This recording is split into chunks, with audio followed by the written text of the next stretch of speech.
예, 지금 대한민국의 그런 정치적인 상황, 모든 여건들이 굉장히 위기 가운데 있습니다. 그래서 대통령은 계엄 선포를 하셨고, 그 계엄 선포의 주 목적이 대한민국의 민주주의를 제대로 확보히 하고자 하는 그런 의도였던 것을 우리가 알게 됩니다. 그래서 그 계엄령의 주 목적이 이 선거였던 겁니다. 그래서 이 선거관리위원회를 이제 점검을 하는 그런 기회가 되었는데, 그래서 우리 지금 대한민국의 위기 가운데 있는데 교회의 역할이 무엇보다도 중요합니다. 이 대한민국의 교회라는 자체가 하나님께서 교회를 통해서 민주주의의 하나의 그런 파수꾼의 역할을 감당해야 됨에도 불구하고 교회가 그 역할을 감당하지 못한 것에 대해서 안타까움이 있습니다. 우리는 계속 토요일마다 광화문에 나가고 있습니다. 광화문에 나가가지고 어떻게 해서든지 이 대한민국을 바로 세우기 위해서 정치적인 면 전반적으로 사실 이 대한민국이 지금 허물어져 있으니까 이 이승만 대통령의 4대 기둥이 지금 허물어진 겁니다. 결국은 저 주사파 세력들, 반대한민국 세력들이 이 살기 좋은 대한민국을 무너뜨리는 그 근간이 뭐겠습니까? 그것은 다름 아니라 이 이승만 대통령의 4대 기둥이었던 겁니다.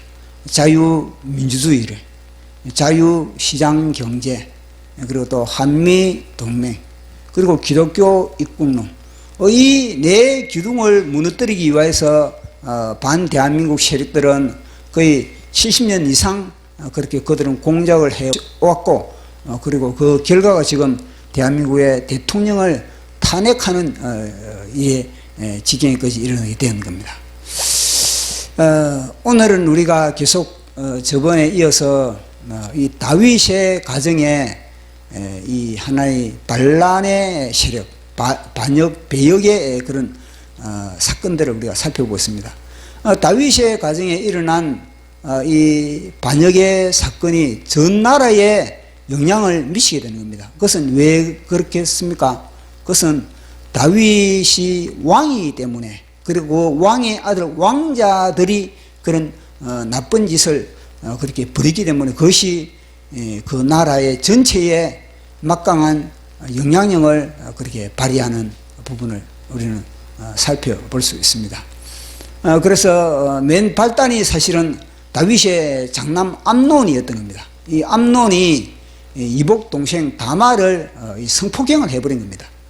그 성폭행을 한 그 문제를 이제는 하나님의 말씀으로서 다윗이 그것을 처리를 했더라면은 그 문제는 더 이상 누룩으로 번져나가지 않을 것인데, 다윗이 그 문제를 하나님의 말씀으로 처리를 해버리지 못했던 겁니다. 단순히 인간적으로 그저 세월이 가면은 잊혀지겠지, 세월이 가면은 무마되겠지, 그저 세월이 약이겠지, 이런 식으로 방치를 해버린 겁니다. 그렇지만은 사탄의 세력은 안 그러거든요.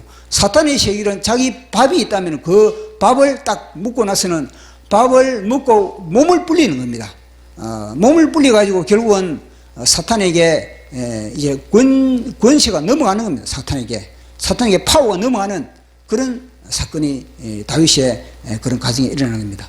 다윗이 그 순간에 만약에 암논을 갖다가 하나님의 말씀대로 그렇게 완전히 죽였다면은 뭐냐면은 죽이라 그래도 성경에 분명히 성경에 죽이라 그러기 때문에 암논을 갖다가 하나님의 말씀의 근거로 그 암논을 죽였다면은 암논은요 영원은 사는 겁니다.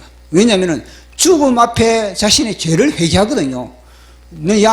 너가 그렇게 너 여동생을 갖다가 이복 여동생을 그렇게 너가 그렇게 성폭행을 했으니 너는 이제는 죽을 수밖에 없다. 하나님의 말씀으로 너는 죽을 수밖에 없다. 그런 식으로 암논에게 이제 하나님의 말씀을 딱 들이대면은 암논이 어떻게 하겠습니까? 죽음 앞에서는 자기의 죄를 바라보면서 그 죄를 갖다가 회개할 수밖에 없는 겁니다. 그렇게 회개를 했더라면은 암논의 영혼은 사는 겁니다. 암논의 목은 날아갈지 모르지만 그런 암논의 영혼은 지옥에 가지 않거든요. 그러나 암논은요, 압살롬에게 완전히 이 칼을 맞아가지고 회개할 기회를 놓쳐버린 겁니다. 회개할 기회를 놓쳐버리고 압살롬은 압살롬의 칼에 암논은요 그저 죽어버린 겁니다. 그럼 그 얼마나 압논의 그런 입장에서는 참 억울하겠습니까? 그게 뭐냐면 다윗이 하나님의 말씀의 금으로 하나님의 말씀의 법으로 이 문제를 사건을 해결하지 못하니까 결국은 이 사건이 이제 누룩처럼 불어나가지고 이제 압살롬에게까지 이 문제가 이어지게 됐던 겁니다. 결국은 이 압살롬이 은밀한 가운데서 거의 3년 동안이나 이제 이 계획을 잡은 겁니다. 내 여동생을 갖다가 성폭행한 저 암논을 내가 제거할 것이다. 아버지가 제거하지 않으니까, 아버지가 이 문제를 해결하지 않으니까 내가 해결하겠다. 결국 이 은밀한 가운데서 압살롬이 그 암논을 갖다가 이제는 제거하지 않습니까? 그래 압살롬이 암논을 제거하고 난 이후에 이 압살롬이 어땠습니까? 이제는 도망자가 된 겁니다. 보십시오. 집안이 완전히 엉망진창이 돼버린 겁니다. 다윗이 이 문제를 제대로 해결하지 못하니까 이 압살롬이 자기 형을 암논을 죽이고 나서 그것이 머물 수 있겠습니까? 그러니까 몸을 피신할 수밖에 없는 겁니다. 그래서 자기 어머니의 고향이 어디냐면 거술이거든요. 이 거술이 성경에 보면은 아람 땅이라고 그랬습니다. 아람 땅. 아람 땅으로 가가지고 거기서 몸을 갖다가 피신을 했거든요. 보십시오. 망명자가 된 겁니다. 그 망명자, 도망자의 삶, 압살롬이 이 도망자의 삶을 그곳에서 그렇게 살아갔다는 겁니다. 거의 3년 동안이나 그 압살롬이 그 도망자의 신세로서 그 살아갔으니 얼마나 압살롬의 심령은 늘 뭐냐면 불안, 늘 긴장, 늘 초조 그런 가운데 살아가는 겁니다. 왜냐하면은 이게 혹시 아버지가 이 내 가기 때문에 이 나라를 갖다 추격하지 않을까? 또 뭐냐면은 암논의 그런 주위의 사람들이 있을 거 아니겠습니까?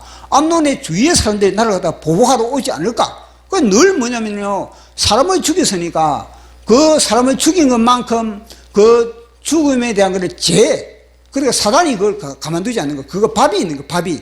죽음에 대한 살인을 한 것에 대한 죄가 뭐냐면요, 사단의 밥이 되는 겁니다. 그러니까 이 압살롬은 늘 뭐냐면요, 두려움과 염려와 근심과 공포 가운데 살아갈 수밖에 없는 그런 압살롬의 비극적인 삶이 계속 그렇게 연출되었던 겁니다.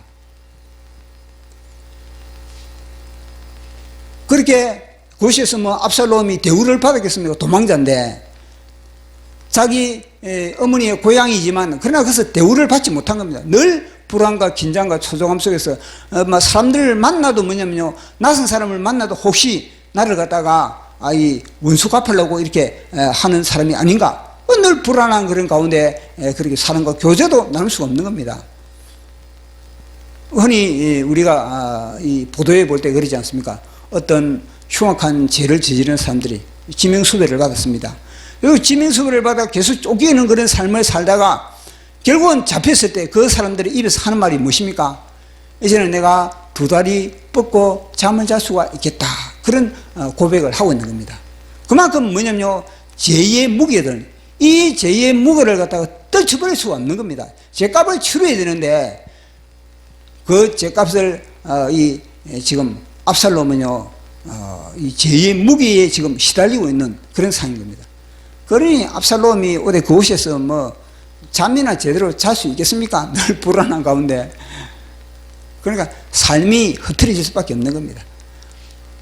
그렇다고 압살롬이 자신이 자기의 죄를 깨닫고 이제는 하나님께 회개를 해가지고 하나님, 제가 이 엄청난 죄를 저질렀습니다. 그래서 회개를 해가지고 다시 그래가지고 하나님의 은혜로 갖다가 다시 은혜를 입어가지고 다시 자기 집으로 다시 아버지 품으로 돌아올 수 있는 그런 그런 신앙이 된다면 되겠는데 그런 신앙도 안 되는 겁니다. 마치 탕자 있잖아요. 탕자. 누가복음의 탕자의 비유를 우리가 아는 것과 마찬가지로 그 탕자가 아버지 집을 떠나가지고 그리고 그곳에서 자기가 허랑방탕한 그런 삶을 살다가 다 탕진하고 나서 이제는 그 땅에 아주 가뭄이 들었습니다. 흉년이 들어가지고 이제는 이제 종으로서 지업 열매로 이제는 먹고 배불리고 그렇게 하려고 그래도 자기에게 지업 열매를 주는 사람이 없었던 겁니다. 그래서 결국은 이 탕자가 한 말이 뭡니까? 야, 아버지 집에서는 내가 그렇게 대우를 받았는데 아버지 집에서는 내가 그렇게 참 많은 사람들로부터 그렇게 존경을 받았는데 내가 여기서 죽을 지경이구나. 그래서 아버지 품으로 다시 탕자가 돌아가지 않습니까? 그래 내가 아버지 앞에 내가 참 너무나 큰 죄를 내가 저질렀습니다. 그렇게 했을 때 아버지가 이 탕자를 품어주는 그런 이야기. 그런데 이 압살롬이 만약에 자기의 죄를 깨닫고 그렇게 다윗에게 아버지 다윗에게 그렇게 갈 수 있는 그런 신앙이 안 된다니까요. 그렇다고 다윗이 사실은 다윗은 뭐냐면요 이미 이 압살롬에 대해서 그런 미운 감정이 없는 겁니다. 늘 다윗은 자기의 그런 잘못을 인식을 하고 이거 참 내가 바세바의 사건으로 인해서 내가 이 문제를 내가 해결하지 못함으로 말미암아 이게 여파가 이런 사건이 벌어지는구나. 다윗은 알기 때문에 압살롬을 미워할 수가 없는 겁니다. 그래서 오늘 성경에 보면요 압살롬은 늘 그것이 불안했지만 그러나 다윗은요 이미 압살롬을 향한 그런 마음이 불타는 겁니다. 내 자식을 향해서. 하나님의 마음이 그런 거거든요. 하나님의 마음이 아무리 자식들이 죄를 저지르고 하나님의 자녀들이 엄청난 그런 참 극악무도한 그런 일을 하더라도 하나님의 입장에서는 뭐냐면 돌아오기를 원하는 겁니다. 긍휼히 불쌍히 여겨가지고 돌아오기를 원하는 그 마음이 다윗이 품었던 그런 마음이거든요. 그렇지만은 압살롬이 아버지의 마음을 압니까? 압살롬이 아버지의 마음을 모르는데 아버지가 나를 지금 간절히 기다리고 있다.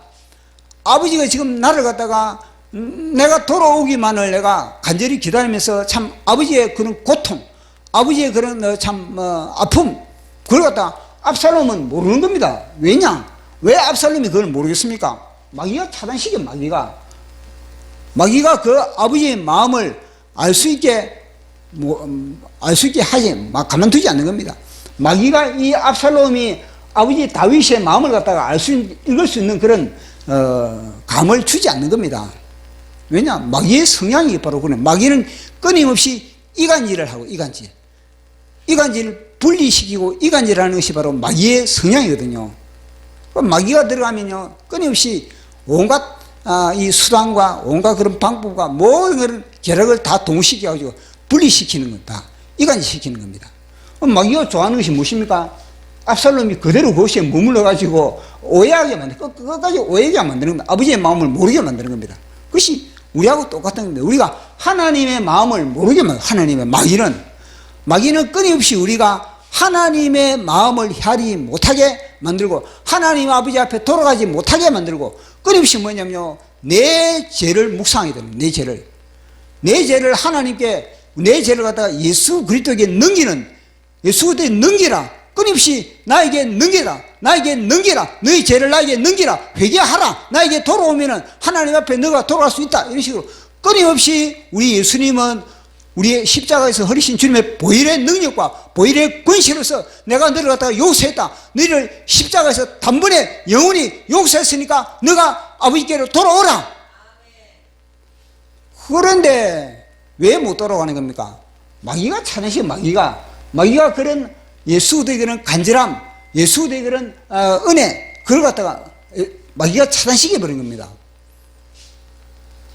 그걸 느끼지도 못하게 만들고 늘 뭐냐면요 그런 하나의 그런 죄책감이라든지 이런 하나의 그런 굴레 속에 그렇게 완전히 가두어 버리는 겁니다. 압살롬의 상태가 그거거든요.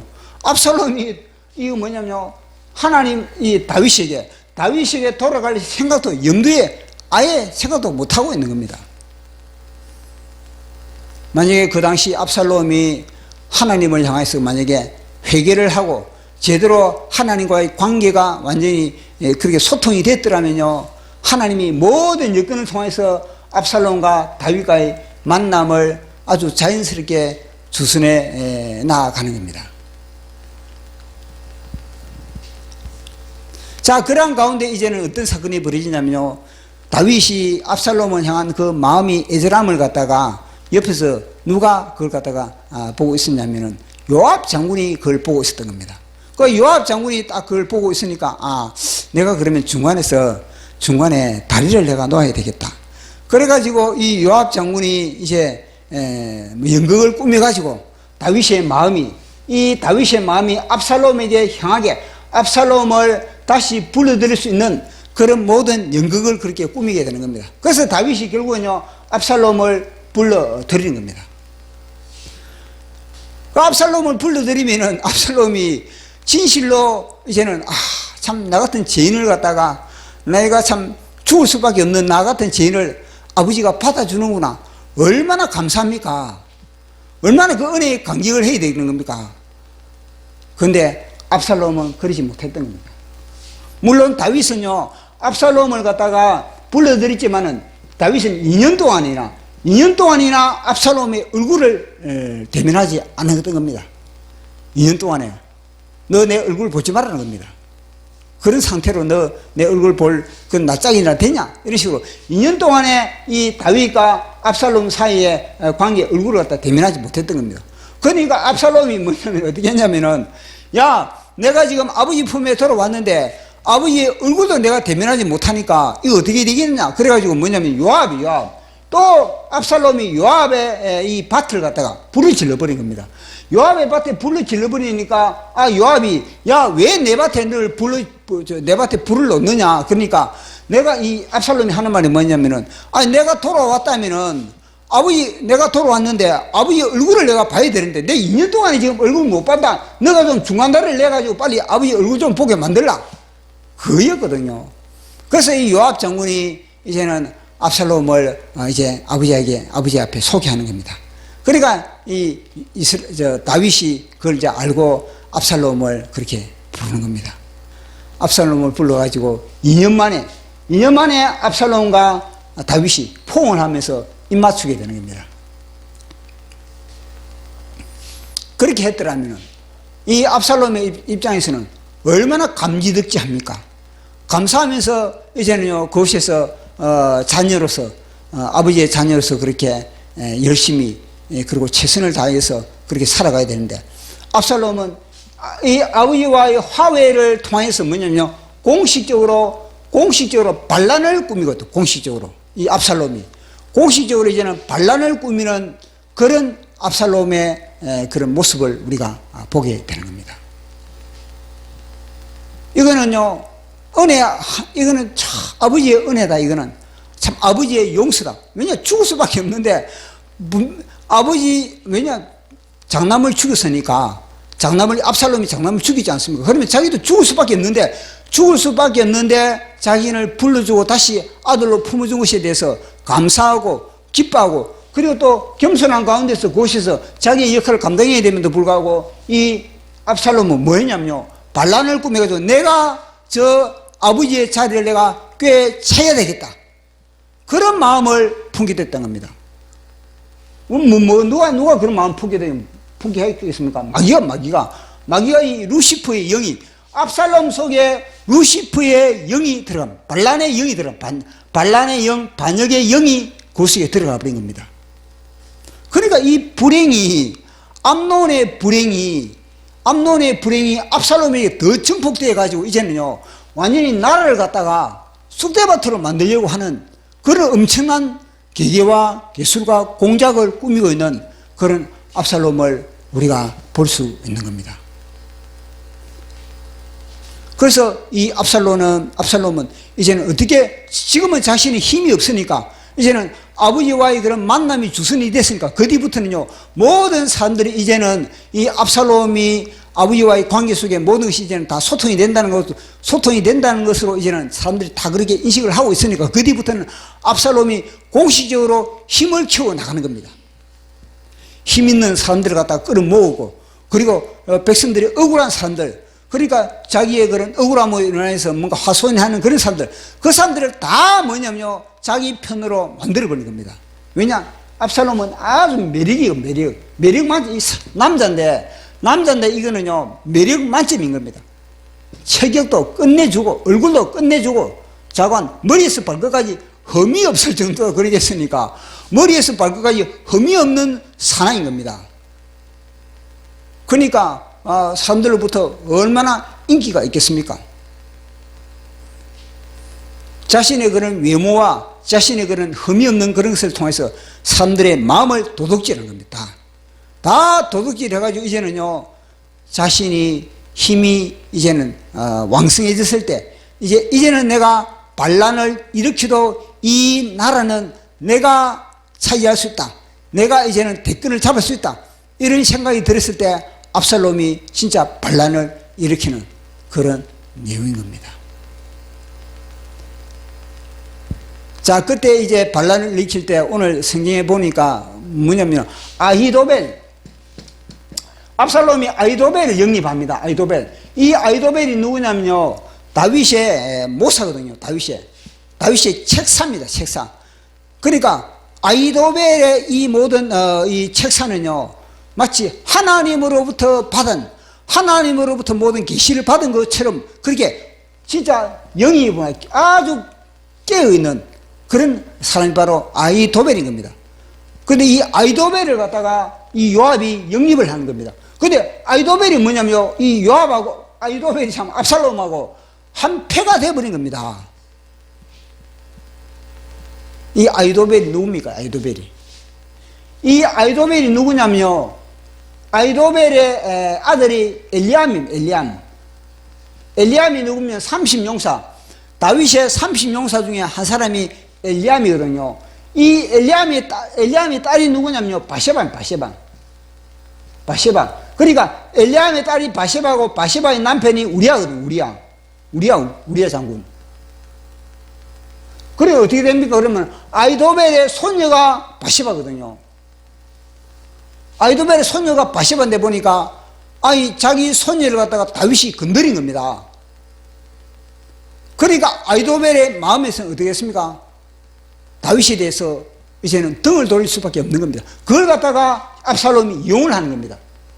그걸 이용을 하니까 아히도벨이 뭐냐면 압살롬 편에 붙어버린 겁니다.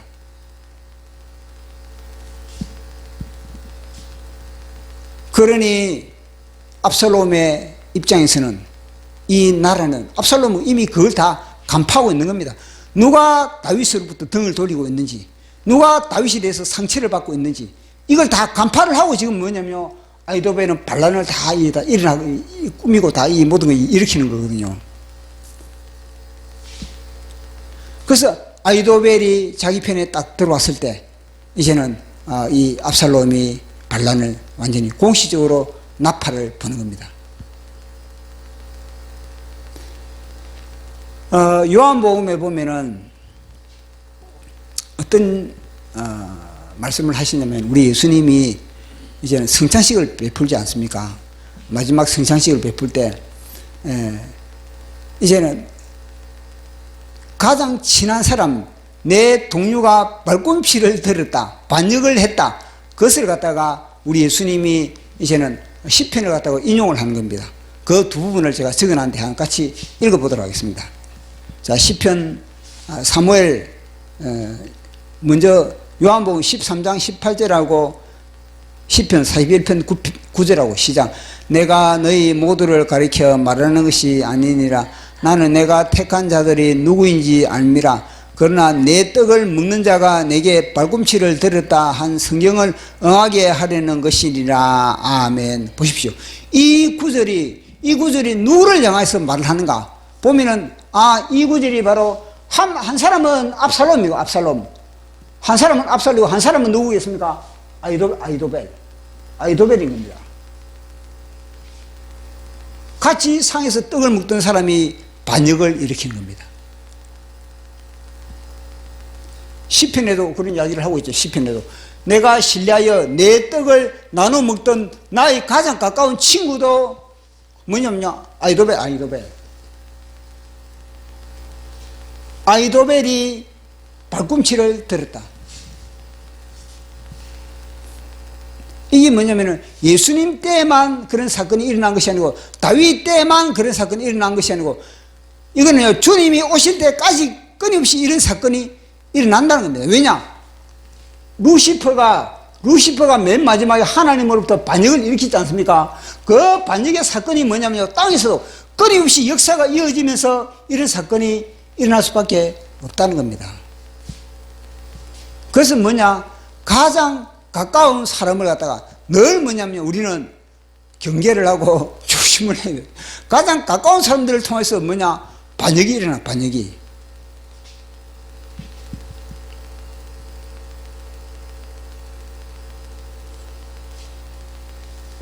그래가지고 이제 이 압살롬이 이제 나팔을 불면서 이제 반역을 일으키는 겁니다. 자, 우리가 이것을 통해서 알 수 있는 것이 뭐겠습니까?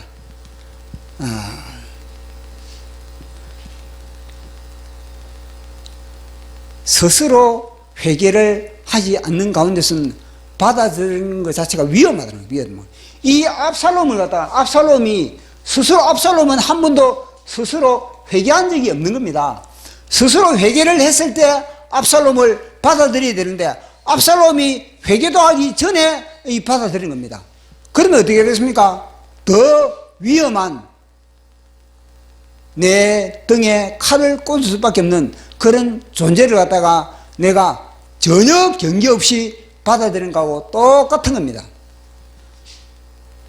그래서 하나님은요, 회개하지 않는 자는 하나님은 받아들일 수가 없는 겁니다. 그만큼 회개가 중요한 겁니다. 마귀는 끊임없이 우리를 갖다가 회개하지 못하게 만들고, 또 마귀는 뭐냐? 회개하지 않는 영혼을 갖다가 너희들을 받아들이라고 이렇게 사기를 치고 있는 겁니다.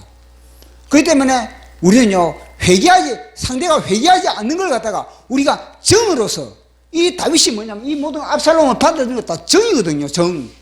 내 부자 간의 그런 정으로서 압살롬을 받아들이는 겁니다.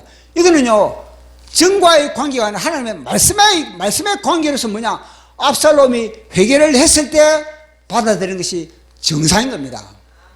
그런데 압살롬은 전혀 회개할 마음이 없는데 그 속에는 여전히 죄의 누룩이 그렇게 번지고 있고 죄의 세력이, 마귀의 세력이, 사탄의 세력이 그 속에서 역사하고 있는 그런 존재를 갖다가 가장 가까이 받아들이면 어떻게 했습니까? 상대를 죽이는 거지. 그만큼 중요한 겁니다. 상대를 회개를 했는가, 회개를 하지 않았는가. 내 정에 끌려가지고, 내 정에 이끌려가지고 이런 관계성을 맺지 말라는 겁니다. 하나님의 말씀의 관계, 정의 관계가 아니라 말씀의 관계로 모든 인간관계를 갖다가 그렇게 엮어나가야 되지.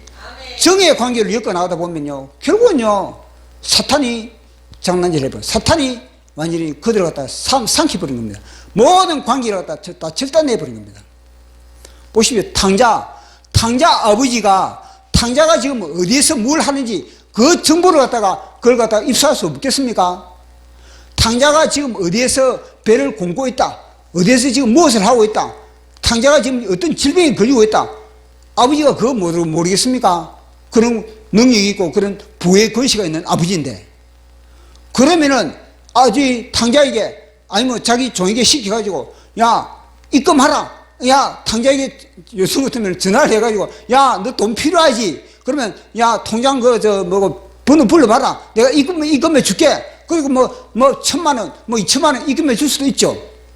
그러나 아버지는요, 탕자가 돌아오기 전까지는 절대 아버지는 움직이지 않는 겁니다.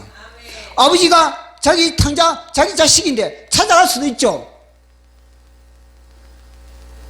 아버지 주위에 아버지 집에는 종이 얼마나 많습니까? 그 종을 시켜가지고 지금 탕자를 수소문해가지고 그 탕자에게 그렇게 몇 천만 원 그렇게 다시 주라. 지금 지금 열매도 지금 먹고 싶어도 지금 못 먹어가지고 쫄쫄 굶고 있는데 그 가서 주라.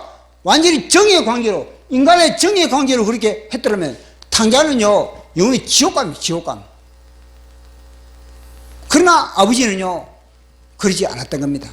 정의 관계로 아니고 저 탕자가 스스로 깨닫고 회개할 때까지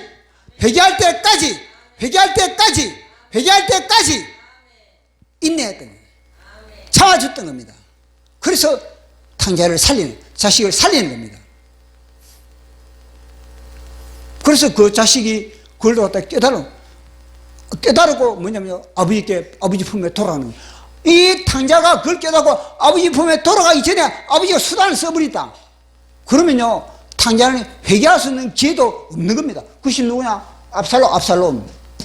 압살롬은 회개하지 못했는데 다윗이 수단으로 자기 능력이 있겠다, 자기 것이 있겠다, 수단으로서 압살롬을 갖다 데리고 오는 겁니다.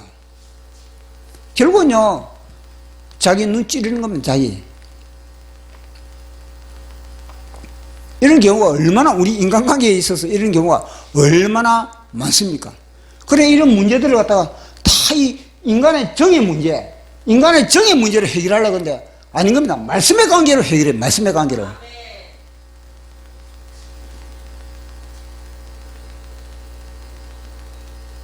그래서 성경은 그러고, 야, 너희들은 너희 정과 욕심을 십자가에 못 박았느니라.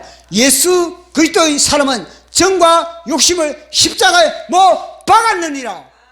십자가에 못 박으라. 정을 갖다 십자가에 못 박아야 되는데, 우리는요, 정에 매여가지고 우리는 말씀을 뒤지는 겁니다. 그래야 결국은요, 낭패를 당하는 것다. 다 이런 관계, 사람들 관계가 다 이거 때문에 낭패를 당하는, 낭패를. 집안에 분란이 일어나는 것도 다 이런 관계 때문에 낭패를 다 보게 되는 거거든요. 압살롬이 회개를 하지 못했는데 다윗이 받아들인. 그래서 나라가 완전히 두 쪽이 나다시피 한 그런 상황이 벌어지게 되는 겁니다.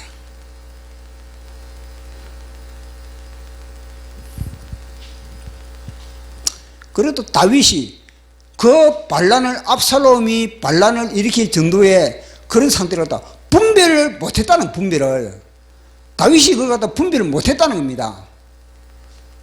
왜냐? 깨어있지 못했기 때문에.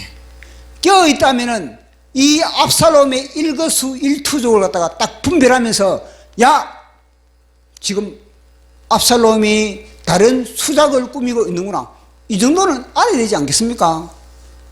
아무리 이 압살롬이 은밀한 가운데 그렇게 하더라도 그걸 갖다가 간파할 수 있는 그런 영적인 깨어있음이 다윗이 없었다는 겁니다. 분별력이 없었다는 겁니다.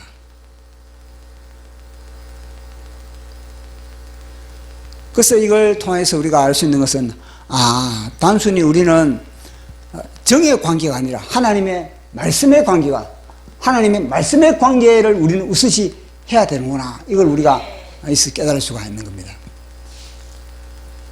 그리고 또 이 압살롬은 아주 교만합니다. 교만 가운데 이 사단이 압살롬의 몸을 입은 겁니다. 사단이 압살롬의 몸을 입고 이제는 다윗을 반역하기 위한 그런 모든 수작을 부리는 그런 모습들, 그것을 우리가 알 수 있는 겁니다. 그래서 제가 오늘도 이 말씀을 통해서 또 한 자 적었습니다. 제목은 뭐냐면요, 압살롬의 선악과. 압살롬의 선악과. 자, 앞에 있습니다. 압살롬의 선악과. 겉으로 보기에 그는 머리에서 발끝까지 흠이 없는 자다. 그렇지만 그는 머리에서 발끝까지 먹음직하고 바람직하고 지혜롭게 탐스러운 선악과이다. 압살롬 자체가 사실 선악과인 겁니다. 그래서 뭐냐면요, 그 선악과에 수많은 사람들이 속아 넘어가는 겁니다. 벌써 압살롬에게 이스라엘 백성들의 마음이 도적 맞았다 그러거든요. 왜 도적을 맞습니까? 그것은 뭐냐면요, 하나님의 말씀에 굳게 서 있지 못했기 때문에 마음이 뺏기는 겁니다. 왜 정치꾼들의 사기꾼에 놀아갑니까?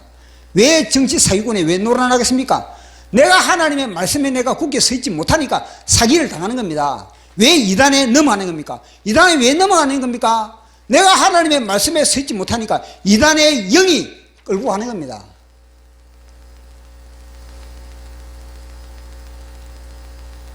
하나님의 말씀의 거울로 딱 쳐다보면요, 다 분별이 되는데 내 속에 하나님의 말씀의 거울이 없는데 어떻게 그걸 갖다 분별하겠습니까?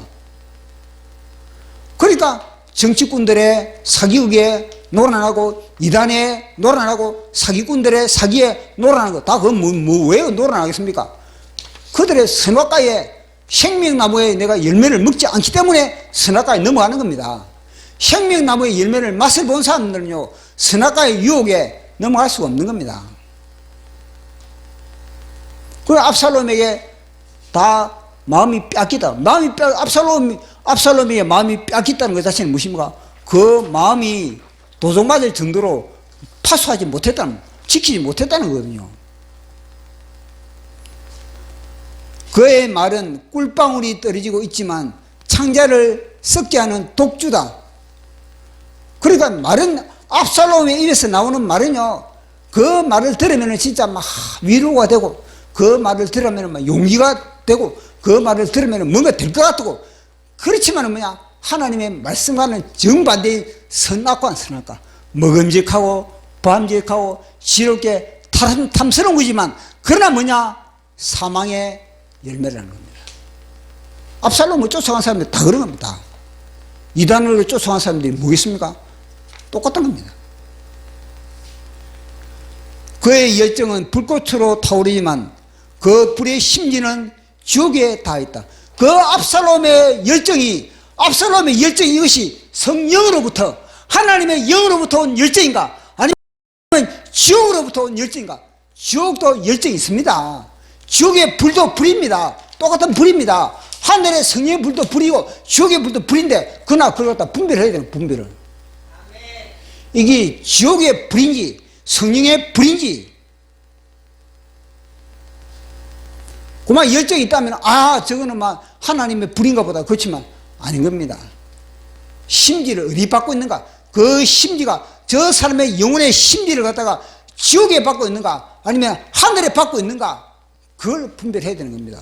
그래서 압살롬이 불이 무슨 불입니까? 열정이, 그 열정이 지옥의 뿌리를 받고 있는, 지옥의 뿌리를 받고 있는데 그걸 갖다 분별을 하지 못하고 있으니 넘어가는 겁니다.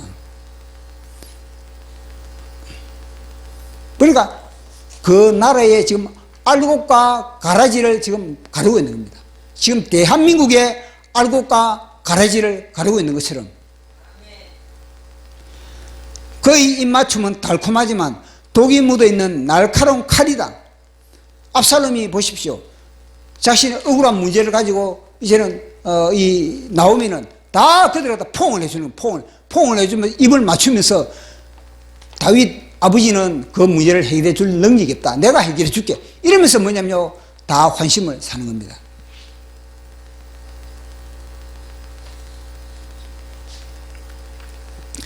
생명나무의 열매를 먹는 자만 그를 분별할 수 있다.